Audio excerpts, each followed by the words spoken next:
서울신문과 멜론이 공동 기획한 K-팝 100대 명곡. 안녕하세요. 저는 진행을 맡은 서울신문 이정수입니다. 오늘 첫 영상에서는 전문가 35분이 참여해 선정한 100위부터 91위까지 곡들을 살펴보고 각각의 곡에 대해 얘기 나눠보겠습니다. 먼저 대중음악평론가 김도헌님 오셨습니다. 그리고 대중음악 전문 저널리스트 박혜아님 오셨습니다. 네, 그럼 100위부터 발표하겠습니다. 100위는 트러블메이커의 트러블메이커입니다. 포미닛의 현아와 비스트의 장현승이 결성한 혼성 유닛의 데뷔곡이죠. 김도헌 평론가님부터 곡에 대한 얘기 부탁드릴게요. 네, 2011년 트러블메이커 데뷔했을 때 정말 깜짝 놀랐죠. 거의 문화 충격급이었는데요. 이제 저는 한마디로 정의를 하자면 선정성의 가린, 아슬아슬한 사랑이라고 표현을 할 수 있겠습니다. 저는 근데 들으면서 선정성의 가린이라고 표현하셨는데 저는 오히려 선정성을 아주 두드러지게 그냥 어필을 하면서 이 곡이 인기를 끌었다고 생각을 해요. 근데 물론 이제 현아라는 멤버와 그리고 장현승이라는 이 멤버 두 사람의 합이 완전히 그 섹슈얼한 텐션을 끌어올리는 그런 조합은 사실 아니었는데요. 오히려 그 점에서 곡이 어떤 재미를 줄 수 있는지 그리고 이 남녀 혼성 페어가 또 어떤 식으로 엮였을 때 또 새로운 섹슈얼함을 보여줄 수 있는지 이 점이 굉장히 두드러졌던 아주 흥미로운 곡이자 무대였죠. 네, K-팝 커플 퍼포먼스의 어떤 상징이라고도 볼 수 있는 곡인데요. 제가 선정성의 가린이라는 표현을 썼던 이유는 이 선정성이 아무래도 너무 많이 이슈가 되다 보니까 그 밑에 있는 위험한 네. 사랑, 금지된 사랑 이런 아. 테마가 조금 가려진 것이 아닌가 싶어서 네, 그렇게 생각할 수 전달드렸습니다. 있겠네요. 네. 그 트러블 메이커 하면은 그 키스 퍼포먼스가 굉장히 화제였잖아요. 네. 네. 그거 좀 처음 보셨을 때 어떠셨어요? 뭐 세상에 TV 채널 빨리 부모님께서 돌리시지 않을까 싶어서 깜짝 졸이면서 봤던 기억이 나네요. 네. 됐어. 이제 됐어. 네, 99위는 서태지와 아이들의 교실 이데아입니다. 박희아 기자님. 지금 노래 듣느라고 약간 당황해가지고 제가 할 말을 잊어버렸네. 사실 이 곡 같은 경우에는 가사에 모든 메시지가 들어가 있어요. 그 교실 이데아라는 제목부터 그리고 매일 아침 7시 30분까지 우리를 조그만 교실로 몰아넣고 전국 900만의 아이들의 머릿속에 이제 똑같은 걸 집어넣고 있다. 이 가사 한 줄이 모든 메시지를 이제 담고 있는데 굉장했죠. 대한민국에 몰고 온 파장이. 그리고 교육제도에 대해서 본격적으로 시비를 건 아이돌이었다는 점에서 이 뒤에 수많은 보이그룹들의 원형이 됐다. 이렇게 얘기할 수 있겠습니다. 네, 서태지의 락 본능이 깨어난 곡이 아닌가라고 또 생각을 할 수 있겠습니다. 또 신화위의 베이시스트로 음악 생활을 출발했던 서태지잖아요. 그 전에도 굉장히 많은 록적인 터치가 있었지만 이 교실 이데아에서 메탈 밴드 크래쉬의 안흥찬 님이 또 피처링으로 참여를 하면서 굉장히 좀 색다른 시도 그리고 아이돌 밴드 이런 어떤 공식을 확립한 곡이 아닌가 또 이렇게 생각을 해볼 수 있겠습니다. 하루만 네 방의 침대가 되고 싶어. 98위는 동방신기의 데뷔곡 허그입니다. 영웅제 중에 이 한마디로 데뷔와 동시에 전국 소녀 팬들의 마음을 사로잡고 아이돌 시대의 새로운 서막을 연 곡입니다. 네, 동방신기의 시작을 알린 노래가 바로 허그죠. 이 당시에 이제 아이돌 그룹이 사실 데뷔부터 히트를 기록하기는 게 사실 쉬운 일은 결코 아니었는데 이 동방신기의 허그는 이제 나오자마자 굉장히 많은 호응을 얻었고 또 대중적으로도 많은 사랑을 받은 곡이죠. 이 당시에 SM에서 이제 어떤 보이그룹을 내놓을 것인가 이제 거기에 대해서 굉장히 궁금증들이 많았었어요. 근데 이 동방신기를 공개를 딱 함으로써 SM 엔터테인먼트에 대해서 기대감을 갖고 있던 팬들의 기대를 한 번에 충족을 시켰고 그리고 굉장히 재밌었던 게 이 당시에 동방신기가 TV 광고를 했었거든요. 근데 아이돌을 TV로 광고하는 게 흔하진 않은 일이었어서 그 당시에 그 화면을 보면 굉장히 사랑스럽고 아주 무해한 그런 소년들의 모습을 강조한 그런 광고가 나와요. 그래서 그걸 보면서 이제 많은 팬들이 생기기도 했던 재밌는 곡이에요. 97위는 샤이니의 데뷔곡 누난 너무 예뻐가 차지했습니다. 이 곡은 제가 처음에 이 곡 들었을 때 이것도 굉장히 뭐 일종의 컬처 쇼크라면 컬처 쇼크인데 그거 잊을 수가 없어요. 곡 자체의 만듦새도 너무 훌륭하고 재밌었고 그리고 저희가 방금 전에 이제 동방신기 허그를 얘기했는데 그 허그 때의 사랑스러움과는 다르게 이제 샤이니는 또 다른 자기들만의 이제 청량하고 그런 러블리한 느낌을 구축을 했었거든요. 그리고 이 누나라는 단어가 들어갔을 때 이제 뭐랄까요? 만들어질 수 있는 좀 이제 남성 아이돌이 터프하게 끌어당긴다 이런 느낌이 아니라 그런 터프한 그런 약간 위험해 보이는 요소들을 모두 제거하고 굉장히 사랑스럽게 그리고 단정하게 이렇게 샤이니라는 팀을 만들어낸 그 시초가 된 곡이라고 볼 수 있겠습니다. 네, 저도 처음 이 노래를 들었을 때 굉장히 좀 충격적이었던 게 저는 장르를 좀 놀랐는데요. 그때 당시 SM에서 컨템퍼러리라는 단어를 처음으로 사용을 했었어요.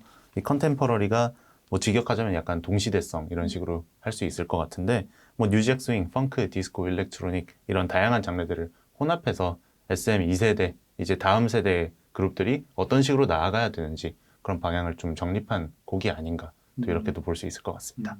저는 약간 음악 외적인 얘기인데 이 누나는 너무 예뻐가 처음 나왔을 때 그 뮤직비디오 속에 누나 네. 역할로 나온 아, 빅토리아 씨. 빅토리아를 빅토리아 보고서 또 다른 네. 느낌의 이제 컬처 쇼크를 받아서 너무 이뻐서 아, 기억이 맞아요. 있네요. 그때 그랬던 분들 많으셨을 거예요. 네. 네, 깜짝 놀라고 이 다음에 혹시 나올 걸그룹에 대한 시초, 그렇죠. 단초 아니냐 네. 이렇게 얘기했던 분들도 많았죠. 샤이니의 다른 노래들이 더 높은 순위에 아직 남아있거든요. 네, 샤이니 월드 여러분들은 많이 기대해 주셔도 좋을 것 같습니다. 96위는 진우션의 말해줘입니다. YG 엔터테인먼트의 선조격 힙합 듀오와 90년대 섹시 아이콘 엄정화의 컬래버레이션 그 자체로 고전이 된 곡이죠. 네, 진우션이 당시에 1집을 발표했을 때 말해줘가 굉장히 히트를 했었거든요. 이게 사실 1990년대 최고의 디바 하면 역시 엄정화죠. 이 엄정화가 이 곡에 참여를 하면서 확실한 포인트를 만들어줬고 그리고 또 생소할 수 있는 힙합 장르를 초기에 히트곡으로 만들었다. 이런 진우션의 대중적 감각이 빛나는 노래다. 이렇게 설명드릴 수 있을 것 같습니다. 그러니까 YG 엔터테인먼트가 힙합이라는 장르를 활용하는 방식에 있어서 어느 식으로 이제 대중, 말 그대로 대중에게 어필할 수 있는 예를 들어 캐치한 멜로디라던가 그러면서 이제 쉽게 따라할 수 있는 랩 이런 것들을 잘 결합시킨 곡의 이제 원조격이라고 할 수 있겠죠. 네, 이후에 또 한 번 더 말해줘라는 노래까지 나왔을 정도로 맞아요. 이 말해줘라는 노래가 굉장히 가지는 위상이 높다고 할 수 있겠습니다. 타블로 미스라 투컷 3인조 얼터너티브 힙합 그룹 에픽하이의 플라이가 95위에 올랐습니다. 이 곡이 크게 히트를 치면서 에픽하이가 대중적으로 널리 이름을 알리게 됐죠. 사실 이 곡이 저한테뿐만 아니라 이 케이팝 아이돌들한테도 큰 영향을 끼쳤어요. 특히 이제 남자 보이 그룹들의 이제 래퍼 라인을 맡고 있는 멤버들에게 많이 영향을 끼쳤는데 그 중에 한 분이 이제 우리가 굉장히 잘 알고 있죠. 방탄소년단의 RMC. 거든요. RMC는 그 예전부터 이 플라이라는 곡이 자신에게 얼마나 영감을 줬는지에 대해서도 많이 얘기를 했었고 그래서 아마 팬들도 에픽하이라는 팀에 대해서 뭐 사실은 방탄소년단의 팬분들이 굉장히 어린 분들도 많았을 텐데 이 에픽하이에 새로 관심을 갖고 그 뒤로 에픽하이가 발표한 그리고 타블로시가 발표한 곡들까지 쭉 이제 관심을 갖게 만드는 굉장히 흥미로운 계기가 됐습니다. 네, 또 에픽하이는 당시에 언더그라운드에서 출발한 그룹이었는데요. 이런 그룹이 지상파 1위를 차지하는 모습을 보면서 당시에 제가 에픽하이를 또 좋아했던 입장으로서 굉장한 쇼크였거든요. 이게 그러니까 힙합이 어떻게 팝스타가 될 수 있구나. 그리고 이 팝스타 영역에서 어떤 아이돌로서 기능을 할 수가 있구나. 그렇기 때문에 아까 기자님께서 말씀하셨듯이 방탄소년단의 RM 그리고 또 많은 힙합을 지향하는 아이돌들에게 하나의 지향점이 되어준 곡이 아닌가 또 이렇게 생각을 해볼 수 있겠습니다. 빠라빠라. 네, 94위는 NRG의 할 수 있어입니다. 네, K-팝 한류 1세대 보이그룹 NRG. 당시에 단체 백덤블링 안무를 보면서 정말 와 충격을 금치 못했던 기억이 나네요. 이 노래로 이제 중국에서 NRG가 굉장히 큰 인기를 얻었죠. 그러면서 K-팝 한류 1세대 그룹으로 입지를 굳히게 됩니다.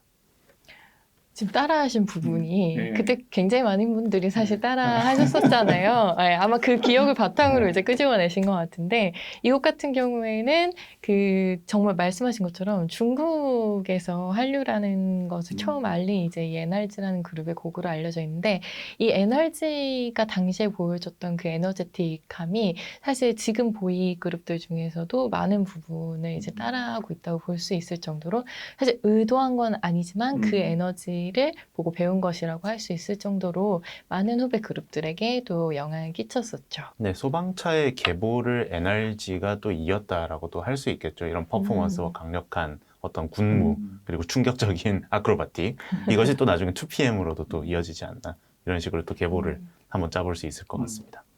93위는 영원한 아시아의 별 보아의 아틀란티스 소녀입니다. 이 곡은요. 사실 굉장히 중요한 의의를 갖는 곡이에요. 그 소녀라는 단어가 이제 케이팝 씬에서 활용되는 방식이 굉장히 수동적이고 그리고 귀엽고 사랑스럽고 이런 몇 가지 이제 용어를 포괄하는 언어로 사용이 됐었는데 보아의 이 아틀란티스 소녀에서의 소녀는 이 아틀란티스라는 공간을 사실 중심으로 해서 이 소녀가 신나게 뛰놀고 자유롭게 돌아다니는 그런 모습들을 사실 담고 있거든요. 이 아틀란티스라는 공간이 이제 상징하는 게 우리가 생각하는 소녀가 꿈을 꾸는 그런 공간을 넘어서서 일반 대중들에게도 우리가 예전에 꿨던 꿈들 그리고 자유에 대한 갈망 이런 것들을 상징하는 공간으로서 이제 그 아틀란티스라는 또 단어가 의미를 갖게 되기도 했죠. 네, 보아가 그 전까지는 굉장히 성숙한 콘셉트를 많이 선보였잖아요. IDPSB, 넘버원, 그리고 일본에서 Listen to My Heart 뭐 이런 곡들이 굉장히 좀 성숙한 컨셉트였단 말이에요. 그런데 아틀란티스 소녀라는 이제 청량한 콘셉트가 등장하면서 당시에 기억하기로 이때 한국에서 보아에 입덕한 팬분들이 굉장히 또 많다. 이렇게 또 생각을 할 수 있을 정도로 대중에게도 이제 보아의 좀 기존과 다른 이미지를 각인한 곡이 아닌가 그렇게 생각을 하고 있습니다. 네, 92위 발표하겠습니다. 지금까지는 고전의 반열에 들어간 곡들을 주로 말씀드렸다면 드디어 최신 K-팝 등장했습니다. 펜타곤의 빛나리입니다. 널 사랑하는 찌질이 이 부분 정말 제가 많이 따라 불렀었거든요. 기다리셨고요. 그럼요. 예. 다들 노래 욕심이 되게 많으신가 봐요. 이 펜타곤의 멤버 후이 씨가 또 플로우 블로우 프로듀서와 함께 만든 곡인데 이제 자체 제작 프로듀싱 보이그룹의 강점이 이런 건 것 같아요. 그러니까 자신이 원하는 바를 굉장히 좀 명확하고 좀 정제되지 않은 일종의 언어로 표현하는 게 굉장히 강점이라고 생각을 하거든요. 사실 대중음악 가사에서 찌질이 뭐 이런 가사가 흔한 표현은 결코 아닌데 그 단어를 통해서 아주 섬세하고도 좀 불안한 첫사랑의 감정 그리고 좀 순수한 소년의 마음 이런 것들을 잘 담아낸 곡이 아닌가 이렇게 생각을 해봅니다.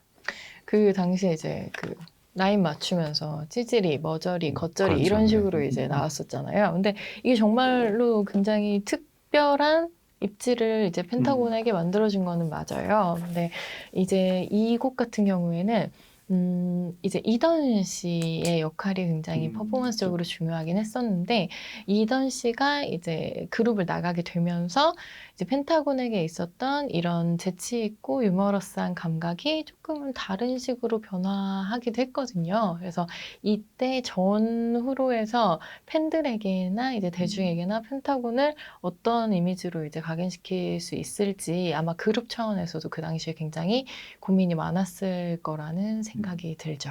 You Must Come Back Home, 서태지와 아이들의 컴백 홈이 91위입니다. 당시에 가출 청소년 문제를 다루는 뉴스에서 컴백 홈이 일으킨 사회 현상을 참 많이 다루기도 했습니다. 이 곡이 재밌는 게 94년도에 발표했던 교실 이데아를 저희가 아까 이야기를 했었잖아요. 근데 이게 1년 뒤에 이제 나온 곡이거든요. 이 컴백홈 같은 경우에는 교실 이데아에서보다 전투력은 조금 약해졌어요.